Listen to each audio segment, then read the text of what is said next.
Welcome back to Mimi's Organic Eats. Today I'm going to show you guys how to make this easy bone broth rice. Adding bone broth to this simple side dish is going to give your rice added protein, collagen, amino acids, and more. You only need 2 ingredients to make this easy bone broth rice. Let me show you how to make it.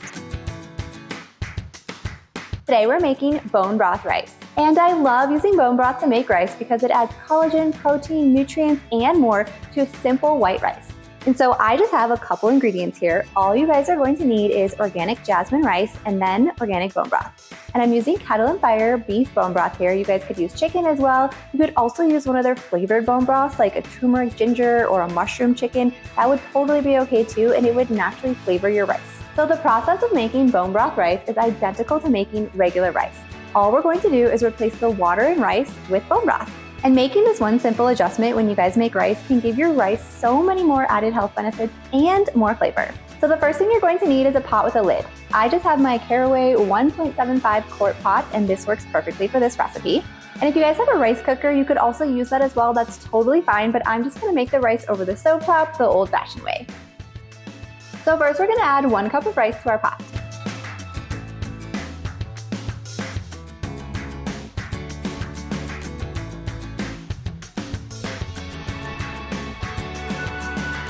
And while I'm using just organic jasmine rice here, you guys can use any kind of rice you want. If you're making wild rice, even if you're making sushi rice, you can use bone broth in place of water. And now I like to wash the rice because my husband is from Hawaii, and so rice is like a staple for him growing up, and so he's always washed his rice. So ever since I have known him and have been together, I've been washing my rice because he said to, so that is why I do it. I'm from the Midwest, and I don't ever remember my mom washing rice growing up, but I don't know, I kind of think that it tastes a little bit better. It can remove some of the impurities, some of the dirt, and some people say some of the microplastics, and so I'm all for washing rice. So washing rice is really easy to do. All you're going to do is run it under water and then wait until the water kind of runs clear. It'll look murky at first, so as soon as the water kind of starts to clear up, then we're gonna be good to go. You just wanna make sure that you drain off all that water because we don't need it because we're using bone broth.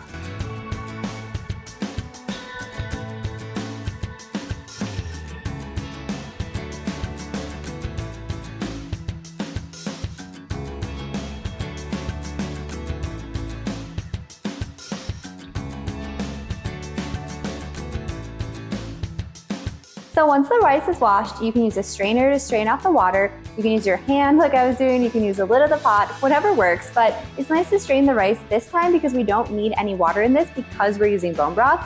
Whereas if you're just making rice, you'd be adding water anyways, so it's fine if there was a little bit left in there. So now we're gonna add the rice back to our pot. And so now all you guys need is bone broth. And you can use chicken or beef bone broth, either works. Like I was saying, you could also use a flavored bone broth if you want to use like a ginger, a turmeric, a chicken mushroom one. Those ones would all be delicious depending on what you're going to be using your rice for. So Kettle and Fire is my favorite bone broth. It's the one I use all the time. And so their small cartons are 2 cups. And so because we're making this bone broth rice the same exact way you would make regular rice with water, we're going to use the same ratio. So 1 part rice, 2 parts water. In this case, 1 part rice, 2 parts bone broth. So we have 1 cup of rice here, and so we're gonna add 2 cups or the whole carton of this Kettle and Fire bone broth.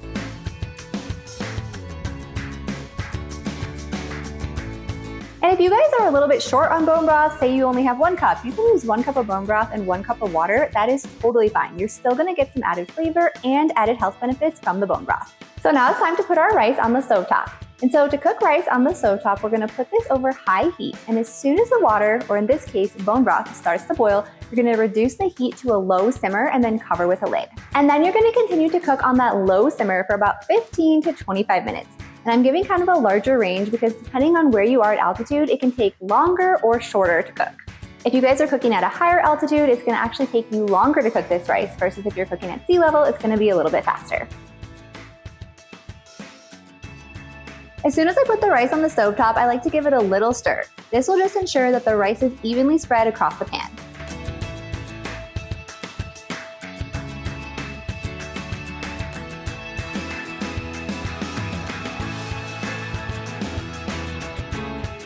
And now you guys have delicious rice that's made with bone broth. This rice has added protein, collagen, amino acids, and nutrients. Adding bone broth to rice is a super easy way to add nutrients to a simple side dish. If you guys enjoyed this video, be sure to give it a thumbs up and drop a comment below. And if you guys want more recipes using bone broth, be sure to hit that subscribe button and join me next time in the kitchen.